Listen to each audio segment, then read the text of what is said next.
Economic globalization is the increasing economic integration and interdependence of national, regional and local economies across the world through an intensification of cross-border movement of goods, services, technologies and capital. Whereas globalization is a broad set of processes concerning multiple networks of economic, political and cultural interchange, contemporary economic globalization is propelled by the rapid growing significance of information in all types of productive activities and marketization, and by developments in science and technology. Economic globalization primarily comprises the globalization of production and finance, markets and technology, organizational regimes and institutions, corporations and labor. While economic globalization has been expanding since the emergence of transnational trade, it has grown at an increased rate over the last 30 years under the framework of General Agreement on Tariffs and Trade and World Trade Organization, which made countries gradually cut down trade barriers and open up their current accounts and capital accounts. This recent boom has been largely accounted by developed economies integrating with less developed economies, by means of foreign direct investment, the reduction of trade barriers, and in many cases cross-border immigration. While globalization has radically increased incomes and economic growth in developing countries and lowered consumer prices in developed countries, it also changes the power balance between developing and developed countries and has an impact on the culture of each affected country. And the shifting location of goods production has caused many jobs to cross borders, requiring some workers in developed countries to change careers. History, international commodity markets, labor markets and capital markets make up the economy and define economic globalization. Beginning as early as 4000 BC, people were trading livestock, tools, and other items. In Sumer, an early civilization in Mesopotamia, a token system was one of the first forms of commodity money. Labor markets consist of workers, employers, wages, income, supply and demand. Labor markets have been around as long as commodity markets. The first labor markets provided workers to grow crops and tend livestock for later sale in local markets. Capital markets emerged in industries that required resources beyond those of an individual farmer. By the early 1900s, it was rare to come across a town that was not influenced by foreign markets whether it be in labor, prices, or any other part of business. With advances in ship and rail transport and electronic communications, trade with other parts of the world became much easier. Towns were no longer limited to what they alone could produce and what nearby towns over could trade with them. These advances in economic globalization were disrupted by World War I. Most of the global economic powers constructed protectionist economic policies and introduced trade barriers that slowed trade growth to the point of stagnation. This caused a slowing of worldwide trade and even led to other countries introducing immigration caps. Globalization didn't unregistered trademark T fully resume until the 1970s, when governments began to emphasize the benefits of trade. Today, follow-on advances in technology have led to the rapid expansion of global trade. 3 suggested factors accelerated economic globalization: advancement of science and technology, market-oriented economic reforms and contributions by multinational corporations. A reduction of transportation and communication costs were a key part of the growth of globalization. Since the 1930s, ocean shipping costs fell by half, air freight by 85%, and telecommunications by 99%. The GATT-WTO framework led participating countries to reduce their tariff and non-tariff barriers to trade. Governments shifted their economies from central planning to markets. These internal reforms allowed enterprises to adapt more quickly and exploit opportunities created by technology shifts. Multinational corporations reorganized production to take advantage of these opportunities. Labor-intensive production migrated to areas with lower labor costs, later followed by other functions as skill levels increased. The 1956 invention of containerized shipping, increases in ship sizes were a major part of the reduction in shipping costs. Irreversibility, according to prominent Chinese economist Gao Shangyuan, Economic globalization is an irreversible trend due to the fact that world markets are in great need of science and information technologies. With the growing demands of science and technology, Shankwan states that with world markets take on an increasing cross-border division of labor.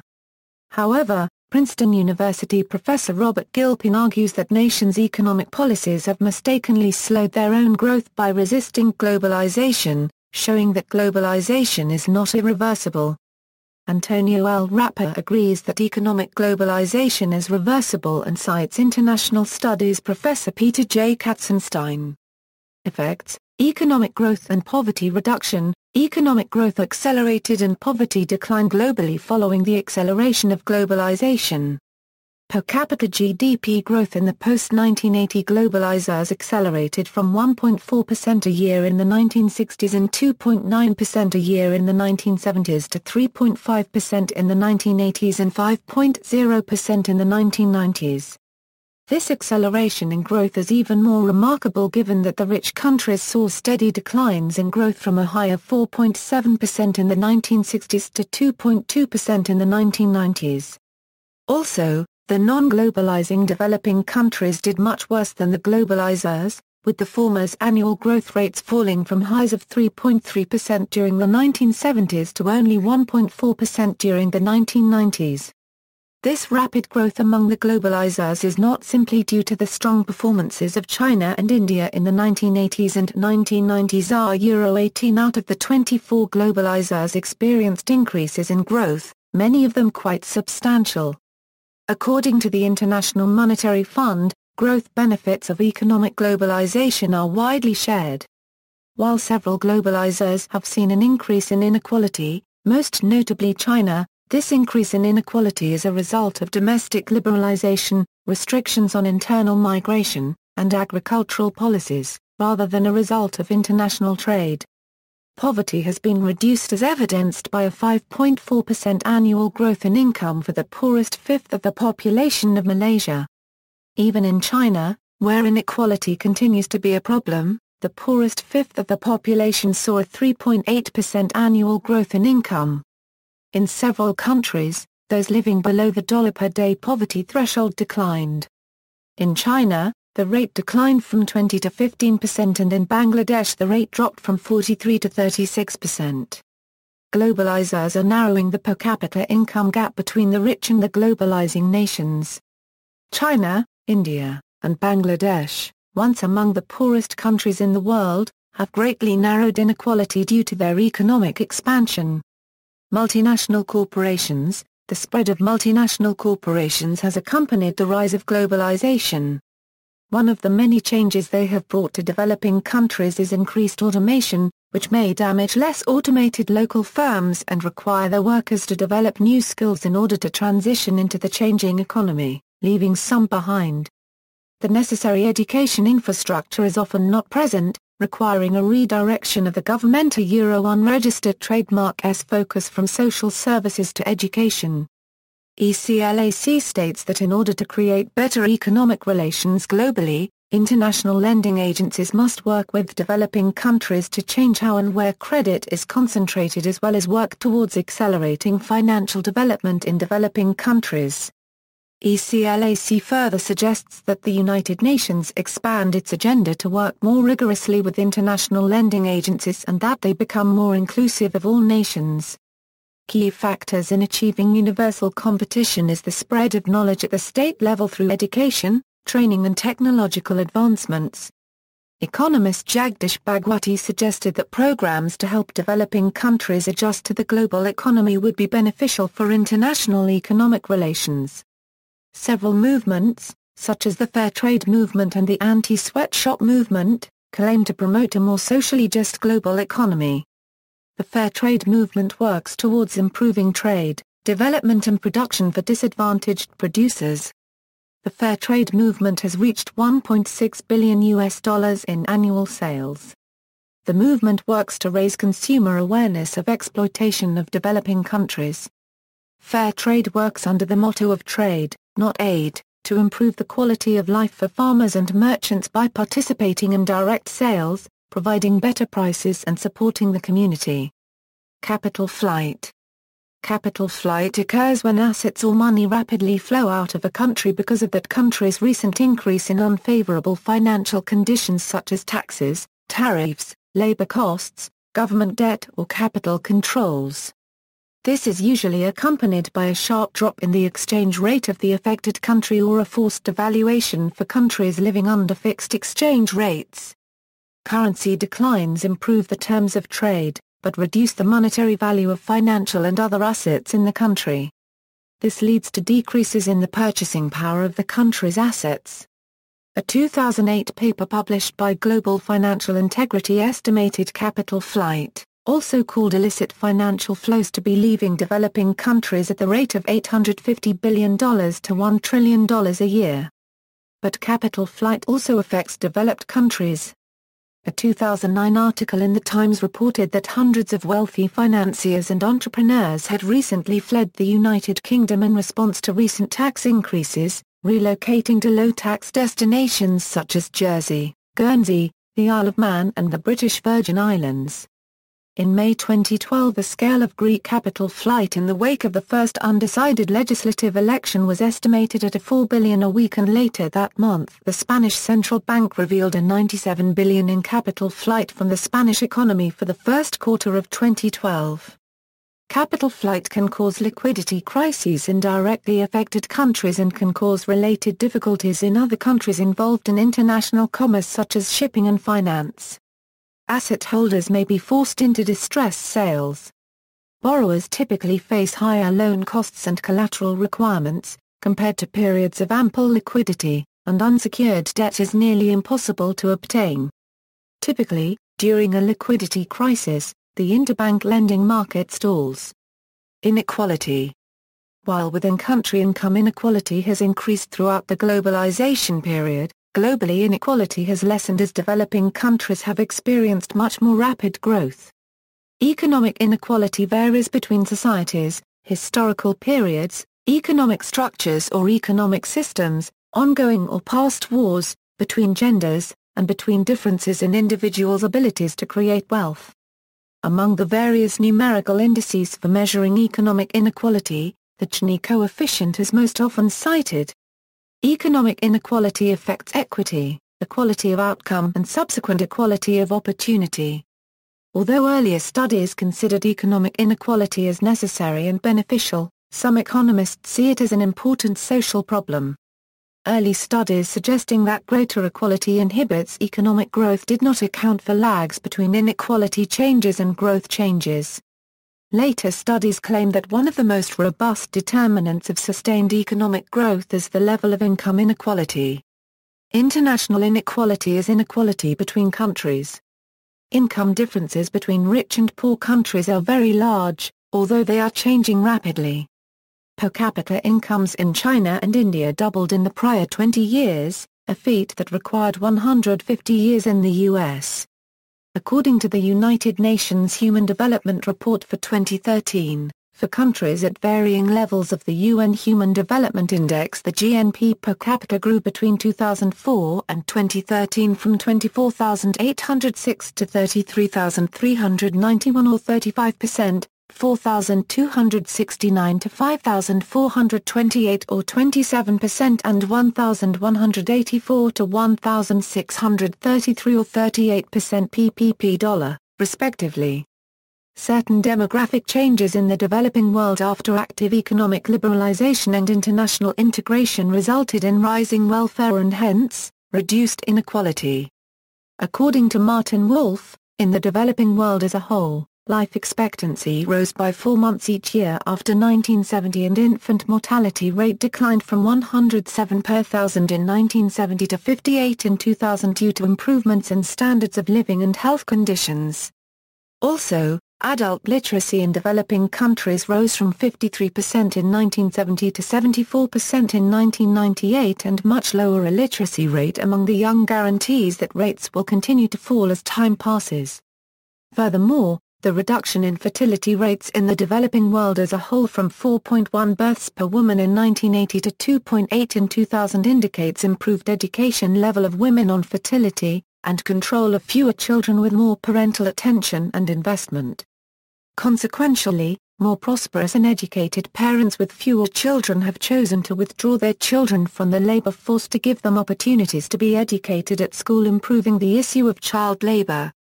Thus, despite seemingly unequal distribution of income within these developing countries, their economic growth and development have brought about improved standards of living and welfare for the population as a whole.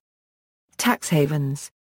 A tax haven is a state, country or territory where certain taxes are levied at a low rate or not at all, which are used by businesses for tax avoidance and tax evasion.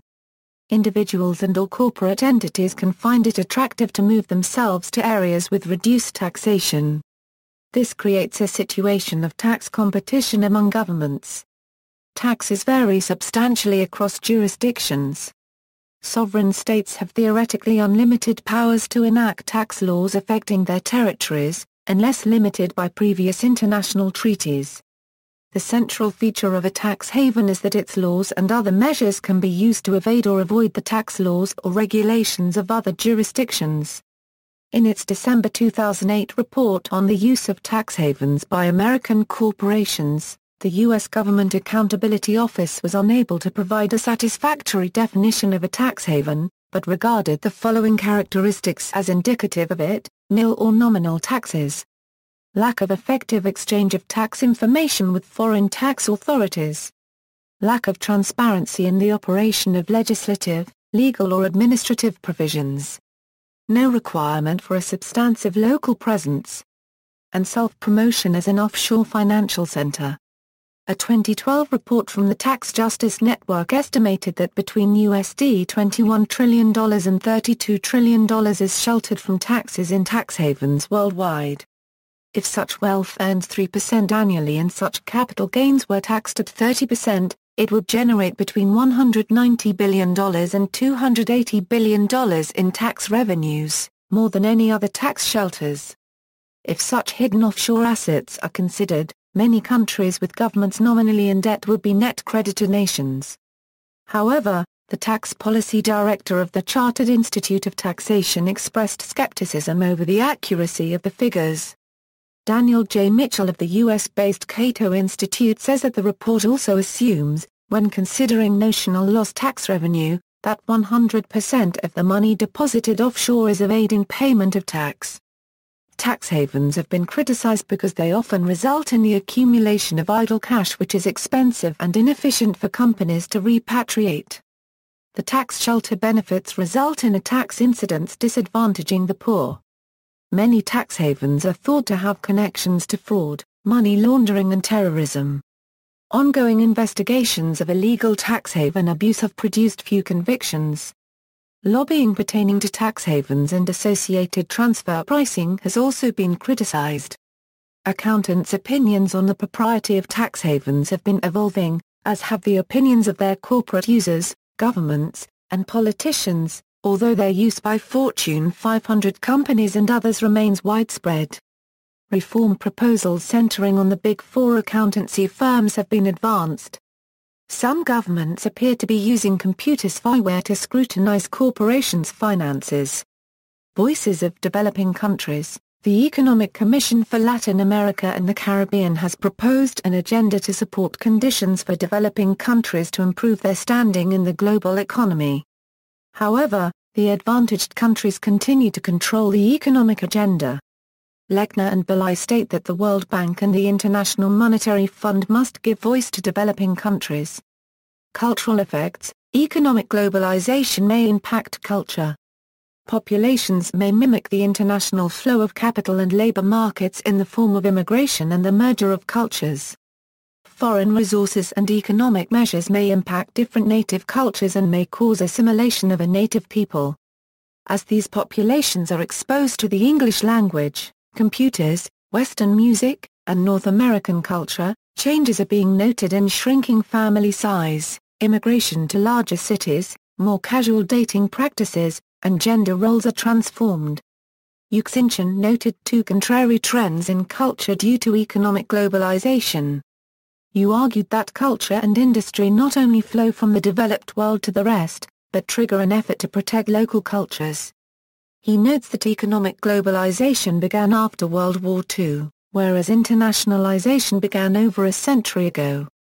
George Ritzer wrote about the McDonaldization of society and how fast food businesses spread throughout the United States and the rest of the world, attracting other places to adopt fast food culture. Ritzer describes other businesses such as The Body Shop, a British cosmetics company, that have copied McDonald's business model for expansion and influence. In 2006, 233 of 280 or over 80% of new McDonald's opened outside the U.S. In 2007, Japan had 2,828 McDonald's locations. Global media companies export information around the world. This creates a mostly one-way flow of information, and exposure to mostly Western products and values.